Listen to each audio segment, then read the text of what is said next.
ಬಿಜೆಪಿಯಲ್ಲಿರುವಂಥವ್ರಿಗೆ ಎಲ್ಲ ಮೋದಿ ಪರವಾಗಿ ವ್ಯಕ್ತಿ ಪೂಜೆ ಅಂತಾರೆ. ಇಲ್ಲಿ ಸಿದ್ದರಾಮಯ್ಯನವ್ರದ್ದು ವ್ಯಕ್ತಿ ಪೂಜೆ, ಇನ್ನೊಬ್ಬರು ಡಿ ಕೆ ಶಿವಕುಮಾರ್ ಅವ್ರ ವ್ಯಕ್ತಿ ಪೂಜೆ. ಈಗ ಅದೇನು, ಕಾಂಗ್ರೆಸ್ ಕುರ್ಚಿ ಕದನದ ಹೊತ್ತಲ್ಲೇ ಕೆಪಿಸಿ ಅಧ್ಯಕ್ಷ ಡಿ ಕೆ ಶಿವಕುಮಾರ್ ಅವರನ್ನ ವೈಭವೀಕರಣಗೊಳಿಸಿ ಕೆಪಿಸಿಸಿ ಒಂದು ವಿಡಿಯೋ ಬಿಡುಗಡೆ ಮಾಡಿದೆ. ಸಿಕ್ಕಾಪಟ್ಟೆ ಚರ್ಚೆ ಅಂತ. ಈಗ ಏನಂದ್ರೆ, ಕರ್ನಾಟಕ ಕಾಂಗ್ರೆಸ್ ಅಧಿಕೃತ ಸಾಮಾಜಿಕ ಜಾಲತಾಣದ ವೇದಿಕೆಯಲ್ಲಿ ಇದರಲ್ಲಿದ್ದು ಅದರಲ್ಲಿ ಹೇಳ್ತಾರೆ, ಡಿ ಕೆ ಶಿವಕುಮಾರ್ ಕೇವಲ ಹೆಸರಲ್ಲ, ಬ್ರ್ಯಾಂಡ್ ಅಂತ ಹೇಳಿದ್ದಾರೆ.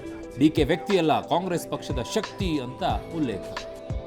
ಅದು ಮೊನ್ನೆ ಕುಮಾರಸ್ವಾಮಿ ಅವ್ರದ್ದು ಬಿಡುಗಡೆ ಮಾಡಿದ್ದಕ್ಕೆ ಇವ್ರದ್ದು ಹಿಂಗ ಡ್ಯಾಡೀಸ್ ಹೋಮ್ ಅದಕ್ಕೆ ಕೌಂಟರ್ ಇರಬೇಕಿದು, ಇರ್ಬೋದೇನಪ್ಪ. ಇನ್ನು ಬೆಂಗಳೂರಿನಲ್ಲಿ ಅಕ್ರಮ ಲೇಔಟ್ ನಿರ್ಮಾಣ ಮಾಡಿದ ಆರೋಪದಲ್ಲಿ ಬಿಜೆಪಿ ಮಾಜಿ ಎಂಎಲ್ಸಿ ಅಶ್ವಥ್ ನಾರಾಯಣ್ಗೆ ಬೆಂಗಳೂರಿನ ಭೂ ಪರಿವರ್ತನಾ ಕೋರ್ಟ್ 1 ವರ್ಷ ಜೈಲು ಶಿಕ್ಷೆ ವಿಧಿಸಿದೆ. ಜೊತೆಗೆ 10,000 ರೂಪಾಯಿ ದಂಡ ವಿಧಿಸಿ ತೀರ್ಪನ್ನು ಕೊಟ್ಟಿದೆ. ಡಾಕ್ಟರ್ ಕಾವ್ಯಶ್ರೀಗೆ 1 ಲಕ್ಷ ರೂಪಾಯಿ ಪರಿಹಾರ ನೀಡುವಂತೆ ಖಡಕ್ ಸೂಚನೆ ಕೊಡಲಾಗಿದೆ. ಕೃಷಿ ಜಮೀನನ್ನು ಭೂ ಪರಿವರ್ತನೆ ಮಾಡದೆ ಸೈಟ್ ಮಾಡಿ ಮಾರಾಟ ಮಾಡಿದ ಆರೋಪ ಇವರ ಮೇಲಿದೆ. ನಿವೇಶನ ಖರೀದಿಸಿ ವಂಚನೆಗೆ ಒಳಗಾಗಿದ್ದಂತಹ ಮೈಸೂರು ಮೂಲದ ಕಾವ್ಯ ಅವರು ದೂರನ್ನು ದಾಖಲು ಮಾಡಿದರು. ಇನ್ನು ಸಚಿವ ರಾಮಲಿಂಗಾರೆಡ್ಡಿ ಮತ್ತು ಉದ್ಯಮಿ ಮೋಹನ್ ದಾಸ್ ಪೈ ಮಧ್ಯೆ ಟ್ವೀಟ್ ವಾರ್ ಜೋರಾಗಿದೆ. ಎಕ್ಸ್ ಖಾತೆ ಅದು, ಟ್ವೀಟ್ ಎಲ್ಲ ಹೊರಟೋಗ್ಬಿಟ್ಟಿದೆ, ಅದು ಎಕ್ಸ್ ಖಾತೆ ಅದು.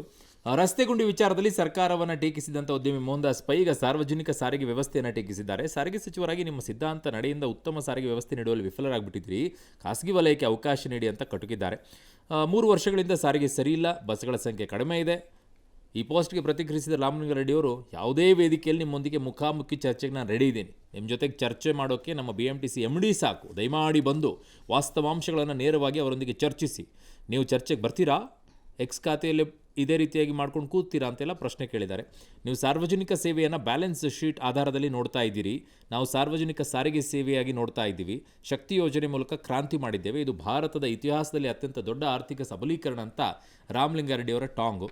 ಇದಕ್ಕೆ ಮತ್ತೊಂದು ಎಕ್ಸ್ ಖಾತೆಯಲ್ಲಿ ತಿರುಗೇಟನ್ನು ಉದ್ಯಮಿ ಮೋಹನ್ ದಾಸ್ ಪೈ ಕೊಟ್ಟಿದ್ದಾರೆ. ನೀವು ನಮ್ಮ ಸಚಿವರು, ನಾವು ನಿಮ್ಮನ್ನು ಆಯ್ಕೆ ಮಾಡಿದ್ದೇವೆ.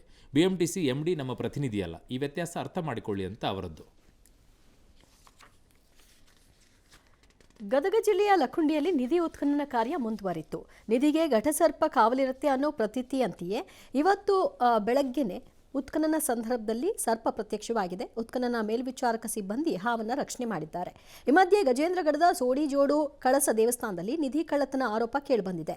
ನಿಧಿಗಾಗಿ ದೇವರ ವಿಗ್ರಹವನ್ನೇ ಎಗ್ಗರಿಸಿದ್ದಾರೆ. ಸೂಡಿಯಲ್ಲೂ ನಾಣ್ಯಗಳ ತಯಾರಿಕೆ ಟಂಕಸಾಲೆ ಇತ್ತು ಎಂಬ ಇತಿಹಾಸ ಇದೆ.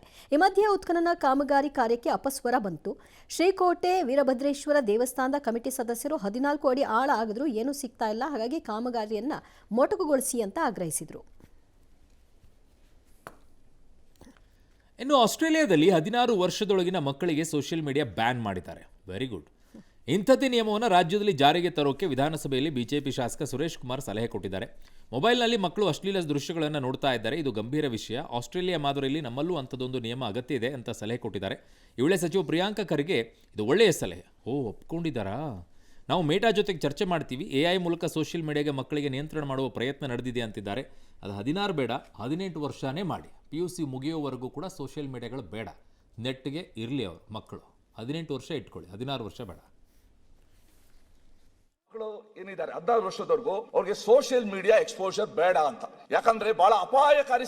ಇವತ್ತು ನಿನ್ನೆ ನಮ್ದೇನು ರಿಪೋರ್ಟ್ ಲೋಕಸಭೆ. Finland also has taken an action sir. UK is mulling. ಆಸ್ಟ್ರೇಲಿಯಾದ ಈಗ 2 ತಿಂಗಳಾಗಿದೆ ಅದು ಬ್ಯಾನ್ ಬಂದ್ಬಿಟ್ಟು. ನಾವು ಕೂಡ ಇಲ್ಲಿ ರಾಜ್ಯದಲ್ಲಿ responsible use of artificial intelligence and social.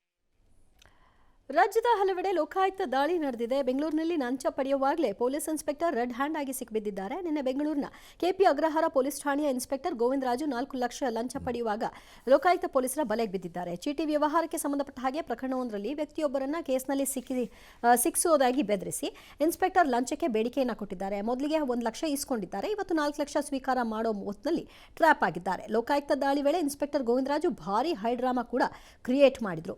Inspector Govindaraju ಈಗ ತನಿಖೆ ಮುಂದುವರೆದಿದೆ. ಇತ್ತ ಕೋಲಾರ, ಕೊಪ್ಪಳದಲ್ಲೂ ಕೂಡ ಲೋಕಾಯುಕ್ತ ಅಧಿಕಾರಿಗಳು ದಾಳಿ ನಡೆಸಿದ್ರು. ವಾಲ್ಮೀಕಿ ನಿಗಮದ ಹಗರಣದಲ್ಲಿ ಸುದ್ದಿಯಾಗಿದ್ದ ಕೊಪ್ಪಳ ವೈದ್ಯಕೀಯ ವಿಜ್ಞಾನ ಸಂಸ್ಥೆ ಆಡಳಿತಾಧಿಕಾರಿ ಕಲ್ಲೇಶ್ ಅವರ ಮನೆ, ಕಾಲೇಜು ಸೇರಿದಂತೆ ಹಲವೆಡೆ ತಪಾಸಣೆ ಆಯಿತು. ಇದೆಲ್ಲ ಹಣೆಬರ ಏನು ಅಂದರೆ, ಒಂದೊಂದು ಪೊಲೀಸ್ ಸ್ಟೇಷನ್ಗೆ ಕಾಸು ಕೊಟ್ಟು ಬಂದಿರ್ತಾರೆ, ಅದನ್ನು ರಿಕವರ್ ಮಾಡ್ಕೊಳ್ಬೇಕು. ನೆಕ್ಸ್ಟ್ ಪೊಲೀಸ್ ಸ್ಟೇಷನ್ಗೆ ಕೊಡಬೇಕಂದ್ರೆ ಅದನ್ನೂ ಎಕ್ಸ್ಟ್ರಾ ತೊಗೊಳ್ಬೇಕು. ಎಲ್ಲಿಂದ ಮಾಡಬೇಕು ಅವರು? ಅದಕ್ಕೆ ನನ್ನ ಪ್ರಕಾರ ಒಂದೇ ಸಲಹೆ, ಶಾಲಾ ಶಿಕ್ಷಕರಿಗೆ, ಈ ಪೊಲೀಸ್ ಸ್ಟೇಷನ್ಗಳಿಗೆ ಹೇಳ್ತಾ ಇದ್ದೀನಿ, ಶಾಲಾ ಶಿಕ್ಷಕರನ್ನು ಹೇಗೆ ನೀವು ವರ್ಗಾವಣೆ ಮಾಡ್ತಿರಲ್ಲ ಕೌನ್ಸಿಲಿಂಗ್ ಮೂಲಕವಾಗಿ, ಹಾಗೆ ಪೋಸ್ಟಿಂಗ್ಗಳನ್ನು ಇವ್ರಿಗೆ ಮಾಡಿ. ಅವಾಗೆಲ್ಲ ದುಡ್ಡು ಇಸ್ಕೊಳ್ಳೋದು ನಿಲ್ಲುತ್ತೆ, ದಂಧೆನೂ ನಿಲ್ಲುತ್ತೆ, ಯೂನಿಫಾರ್ಮ್ ಮರ್ಯಾದೆನೂ ಉಳಿಯುತ್ತೆ. ಟೀಚರ್ಸ್ಗಳಿಗೆ ಮಾಡ್ದಂಗೆ ಮಾಡಿ, ಸರಿ ಇರುತ್ತೆ. ಜೀನಿ ಸ್ಲಿಮ್ ತಗೊಳಕ್ಕೆ ಸ್ಟಾರ್ಟ್ ಮಾಡಿದ್ನೋ ಅವಾಗ ಮಂತ್ಲಿ ಪೀರಿಯಡ್ಸ್ ಆಗ್ತಾ ಇದ್ದೀನಿ. PCOD ಪ್ರಾಬ್ಲಮ್ ನಾರ್ಮಲ್ ಆಗಿದೆ, ಥೈರಾಯ್ಡ್ ನಾರ್ಮಲ್ ಆಗಿದೆ. ಪೀರಿಯಡ್ಸ್ ಎಲ್ಲ 6 ಮಂತ್ ಆದ್ರೂ ಆಗ್ತಾ ಇದ್ದಿಲ್ಲ, ಇವಾಗ ರೆಗ್ಯುಲರ್ ಪೀರಿಯಡ್ಸ್ ಆಗ್ತಾ ಇದೆ. ಜೀನಿ ಸ್ಲಿಮ್ ನ ಯೂಸ್ ಮಾಡಿ 8 ತಿಂಗಳಲ್ಲಿ 55 kg ಸಣ್ಣ ಆಗಿದ್ದಾರೆ. ಜೀನಿ ಸ್ಲಿಮ್ ತಗೊಳ್ಳಿ, ಬೇಗ ಸಣ್ಣ ಆಗ್ತೀರಾ, ಫ್ಯಾಟ್ ಲಾಸ್ ಆಗ್ತದೆ. ಜೀನಿ ಸ್ಲಿಮ್ ನ ಯೂಸ್ ಮಾಡಿ 100% ಯಾವುದೇ ಸೈಡ್ ಎಫೆಕ್ಟ್ ಇಲ್ದಂಗೆ ಸಣ್ಣ ಆಗ್ತೀರಾ. ಕಾಂಗ್ರೆಸ್ನಲ್ಲೇ ಇರ್ತೀನಿ, ಎಲ್ಲೂ ಕೂಡ ಹೋಗಲ್ಲ ಅಂತ ಕಾಂಗ್ರೆಸ್ನ ಸಂಸದ ಶಶಿ ತರೂರ್ ಸ್ಪಷ್ಟಪಡಿಸಿದ್ದಾರೆ. ನಿನ್ನೆ ರಾಹುಲ್ ಖರ್ಗೆ ಭೇಟಿ ಬಳಿಕ ಇವತ್ತು ಎಕ್ಸ್ನಲ್ಲಿ ಫೋಟೋ ಶೇರ್ ಮಾಡಿ, ನಾವೆಲ್ಲರೂ ಒಂದೇ ದಾರಿಯಲ್ಲಿದ್ದೀವಿ, ಭಾರತದ ಪ್ರಜೆಗಳ ಸೇವೆಗಾಗಿ ಒಟ್ಟೆ ಕೆಲಸ ಮಾಡ್ತಾ ಇದ್ದೀವಿ, ಮುಂದಿನ ವಿಧಾನಸಭಾ ಚುನಾವಣೆ ಪ್ರಚಾರದಲ್ಲಿ UDF ಗೆಲುವಿಗಾಗಿ ನಾನು ಕಾಂಗ್ರೆಸ್ ಭಾಗವಾಗಿ ಕಾರ್ಯನಿರ್ವಹಿಸ್ತೀನಿ ಅಂತ ಹೇಳಿದ್ದಾರೆ. ಹಿಂದೂ ಸಮಾಜೋತ್ಸವ ಕಾರ್ಯಕ್ರಮಕ್ಕೆ ಹಾಕಿದ್ದ ಬ್ಯಾನರ್ಗಳನ್ನು ಕಿಡಿಗೇಡಿಗಳು ಹರಿದು ಹಾಕಿರುವಂತಹ ಘಟನೆ ಚಿಕ್ಕಮಗಳೂರು ಜಿಲ್ಲೆ ಶೃಂಗೇರಿ ತಾಲೂಕಿನ ಬೇಗಾರು ಸಮೀಪದ ಬೇಲೂರು ಕ್ರಾಸ್ ಬಳಿ ನಡೆದಿದೆ. ನಾಳೆ ಶೃಂಗೇರಿ ತಾಲೂಕಿನ ಮರಿಗೆ ಬಯಲು ಗ್ರಾಮದಲ್ಲಿ ಹಿಂದೂ ಸಮಾಜೋತ್ಸವ ಕಾರ್ಯಕ್ರಮವನ್ನು ಹಮ್ಮಿಕೊಳ್ಳಲಾಗಿದೆ. ಆ ಕಾರ್ಯಕ್ರಮಕ್ಕಾಗಿ ಹಾಕಿದಂತಹ ಬೋಳೆರು ಕ್ರಾಸ್ ಬಳಿ ಹಾಕಿದಂತಹ ಬ್ಯಾನರ್ಗಳನ್ನು ಕಿಡಿಗೇಡಿಗಳು ಹರಿದು ಹಾಕಿದ್ದಾರೆ. ಶೃಂಗೇರಿಯ ಆದಿಚುಂಚನಗಿರಿ ಶಾಖಾ ಮಠದ ಶ್ರೀ ಗುಣಾನಾಥ ಸ್ವಾಮೀಜಿಗಳು ಪಾಲ್ಗೊಳ್ಳಲಿರುವಂತಹ ಈ ಕಾರ್ಯಕ್ರಮಕ್ಕಾಗಿ ಸಂಘಟಕರು ಕಳೆದ ರಾತ್ರಿ ಬ್ಯಾನರ್ ಅನ್ನು ಹಾಕಿದ್ರು. ಇನ್ನು ಕೋಲಾರದಲ್ಲಿ 20 ವರ್ಷಗಳ ನಂತರ ನಾಳೆ ಹಿಂದೂ ಸಮಾಜೋತ್ಸವ ನಡೀತಾ ಇದೆ. ಹಿಂದೂ ಸಮಾಜೋತ್ಸವ ಅಂಗವಾಗಿ ಇಡೀ ಕೋಲಾರ ನಗರವೇ ಸಂಪೂರ್ಣ ಕೇಸರಿಮಯವಾಗಿದೆ. ಫೆಬ್ರವರಿ 17ರಿಂದ ಮಾರ್ಚ್ 19ರವರೆಗೆ ಮುಸ್ಲಿಮರ ರಂಜಾನ್ ಆರಂಭವಾಗುತ್ತೆ. ಹೀಗಾಗಿ ಮುಸ್ಲಿಮರು 1 ತಿಂಗಳು ಉಪವಾಸ ನಡೆಸ್ತಾರೆ. ಹಾಗಾಗಿ ಉರ್ದು ಪ್ರಾಥಮಿಕ ಹಾಗೂ ಪ್ರೌಢಶಾಲೆಗಳ ವೇಳಾಪಟ್ಟಿಯನ್ನು ಬೆಳಗ್ಗೆ 10ರಿಂದ ಸಂಜೆ 4:20 ಬದಲಿಗೆ 1 ತಿಂಗಳು ಬೆಳಗ್ಗೆ 8ರಿಂದ ಮಧ್ಯಾಹ್ನ 12:45ರವರೆಗೆ ಬದಲಾಯಿಸಿದ್ದಾರೆ. ಈಗ ಅವರೇನೋ ಆದೇಶ ಕೊಟ್ಟಿದ್ದಾರೆ ನಿರ್ದೇಶನಾಲಯ. ಬಟ್ ನವರಾತ್ರಿ ಟೈಮಲ್ಲೂ ಕೂಡ ಶಾಲೆಗಳಿಗೆ ಕೊಡಬೇಕಪ್ಪ. ಯಾಕೆ ಹಿಂದೂಗಳು ನವರಾತ್ರಿ ಸಂದರ್ಭದಲ್ಲಿ ಮಕ್ಕಳು ಕಲಿಯೋದು ಬೇಡವಾ? ನವರಾತ್ರಿ ಪೂಜೆ ಎಲ್ಲ ಹೆಂಗಿರುತ್ತೆ ಅಂತ ಹೇಳಿ ಹಿಂದೂಗಳಿಗೂ ಇದನ್ನು ಅನ್ವಯ ಮಾಡಬೇಕು. ಅವ್ರ ಧರ್ಮದಲ್ಲಿ ಮಾಡ್ತಾ ಇದ್ದಾರೆ ಅನ್ನೋದಾದರೆ ಹಿಂದೂ ಧರ್ಮದಲ್ಲೂ ನವರಾತ್ರಿಯ ಸಂದರ್ಭದಲ್ಲಿ, ದಸರಾ ಸಂದರ್ಭದಲ್ಲಿ ಮಾಡಬೇಕು. ಮಕ್ಕಳು ಕಲಿಬೇಕು ಎಲ್ಲವನ್ನು ಕೂಡ. ಧರ್ಮ ಅವ್ರ ಪಾಲನೆ ಅಂದರೆ ಉಳಿದವ್ರ ಧರ್ಮ ಪಾಲನೆ ಮಾಡೋದು ಬೇಡವಾ? ಚೆನ್ನಾಗಿದೆಯಪ್ಪ ಈ ನ್ಯಾಯಗಳು. ಮತ್ತು ಇದು ಜಾತ್ಯತೀತ ರಾಷ್ಟ್ರ. ಚೀನಾದಲ್ಲಿ ಬ್ರಹ್ಮಾಂಡ ಭ್ರಷ್ಟಾಚಾರ ಬೆಳಕಿಗೆ ಬಂದಿದೆ. ಕೇಳಿದ್ರೇ ತಲೆಗಿರಂತೆ. ಮೇಯರೊಬ್ಬರ ಮನೆಯಲ್ಲಿ 13.5 ಟನ್ ಚಿನ್ನ, 23 ಟನ್ ನಗದು ಪತ್ತೆಯಾಗಿದೆ. ಈ ವಿಡಿಯೋ ಸೋಷಿಯಲ್ ಮೀಡಿಯಾದಲ್ಲಿ ಹರಿದಾಡ್ತಾ ಇದೆ. ಭ್ರಷ್ಟಾಚಾರದ ವಿಚಾರದಲ್ಲಿ ಚೀನಾ ವಿಶ್ವದಲ್ಲಿಯೇ ಅತ್ಯಂತ ಶೂನ್ಯ ಸಹಿಷ್ಣುತಾ ನೀತಿಯನ್ನು ಹೊಂದಿದೆ. ಆದರೂ ಕೂಡ ಟನ್ಗಟ್ಟಲೆ ನಗ ನಾಣ್ಯ ಸಿಕ್ಕಿರೋದು ಆಶ್ಚರ್ಯಕರ.